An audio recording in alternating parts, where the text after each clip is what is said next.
Merasa dirugikan dua orang calon kepala desa yang gugur saat pemilihan pilkades serentak pada 2 Mei 2021 lalu mendatangi gedung Dewan Perwakilan Rakyat Daerah Kabupaten Probolinggo. Kedatangan kedua cakades tersebut didampingi kuasanya serta beberapa perwakilan dari organisasi masyarakat atau ormas untuk menyampaikan aspirasi tentang peraturan dan kejadian pada saat pilkades berlangsung yang dianggap merugikan.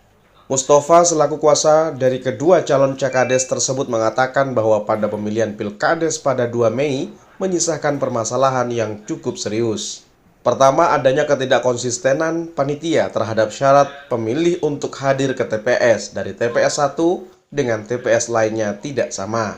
Menurut Mustafa, apabila tidak terdaftar di DPT, maka syarat pemilih membawa KTP dan kartu keluarga. Sementara TPS yang lain ada pemilih yang terdaftar dan tercatat di DPT, namun tidak membawa KTP dan kartu keluarga ditolak.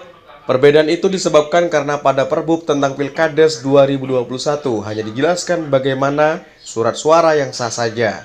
Sementara contoh surat suara yang tidak sah tidak dijelaskan. Kemudian berita acara saat pemilihan berlangsung, jumlah pencoblos yang hadir dan pencoblos yang tidak hadir, dan berita acara penetapan sebagai calon, sampai saat ini kliennya tidak pernah mendapatkan berita acara tersebut.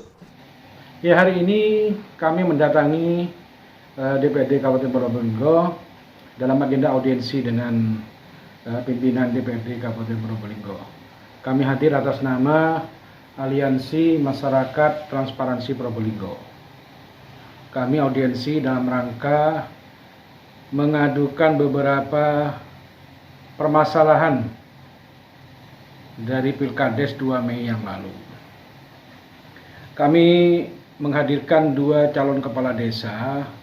Yang pertama Bapak Saneman dari Desa Jatiadi, Pak Sawar dari Bedek. Ada dua lain tadi yang juga ikut.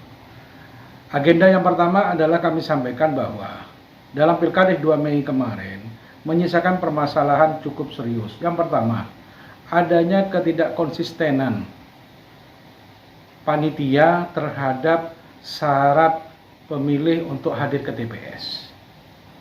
Satu TPS dengan TPS lain tidak sama. Apabila tidak ada daftar DPT, harus membawa KK dan KTP di satu sisi. Yang lain tidak bawa KTP, tapi terdaftar DPT ditolak. Belum lagi orang sakit. Orang sakit sesuai kesepakatan mau dijemput, ternyata tidak. Belum lagi masalah hak warga ke TPS. Di situ ada beberapa kasus orang masuk ke TPS ditolak, ternyata suruh kembali agak siang. Balik lagi ternyata sudah diisi orang lain. Maksudnya ada orang lain menggantikan. Nah, carut-marut seperti ini berpotensi merugikan calon dua kades tadi. Yang kedua terkait ketidakkonsistenan panitia terhadap sah dan tidaknya surat suara. Ini disebabkan oleh Perbub yang nggak jelas. Di Perbub hanya mengatakan hanya surat suara sah saja, sedangkan surat suara tidak sah itu tidak diatur, sehingga panitia di setiap TPS itu sesuai dengan seleranya mengatakan tidak sah dan sah. Implikasinya calon kami dirugikan.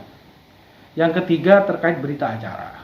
Berita acara, mulai berita acara pendatangan DPT, berita acara penetapan calon dengan nomor urut, yang ketiga sampai hari ini penetapan perolehan suara, mulai TPS sampai tingkat desa, klien kami tidak pernah diberikan. Artinya apa ini? Akumulasi permasalahan ini adalah akumulasi kecurangan. Masuk dalam kategori TSM. Apa artinya? Terstruktur, sistematis, dan masif. Ending semua ini kami tidak ada cara lain. Karena di acara tadi, di hearing tadi, di audisi tadi, para pihak dari eksekutif amat sangat tidak memuaskan, amat sangat tidak bisa menjelaskan sesuai kapasitas tanggung jawabnya. Tidak ada cara lain kami. 1-2 hari ini kami layangkan gugatan ke PT Tun Surabaya. Itu langkah kami. Wakil Ketua DPRD setempat Oka Mahendra mengatakan kalau pihaknya sudah menampung aspirasi dari kedua cakades tersebut. dengan cara menghadirkan pihak-pihak terkait, termasuk dari panitia Pilkades Kabupaten. Portal Indonesia dari Probolinggo, Tim Liputan melaporkan.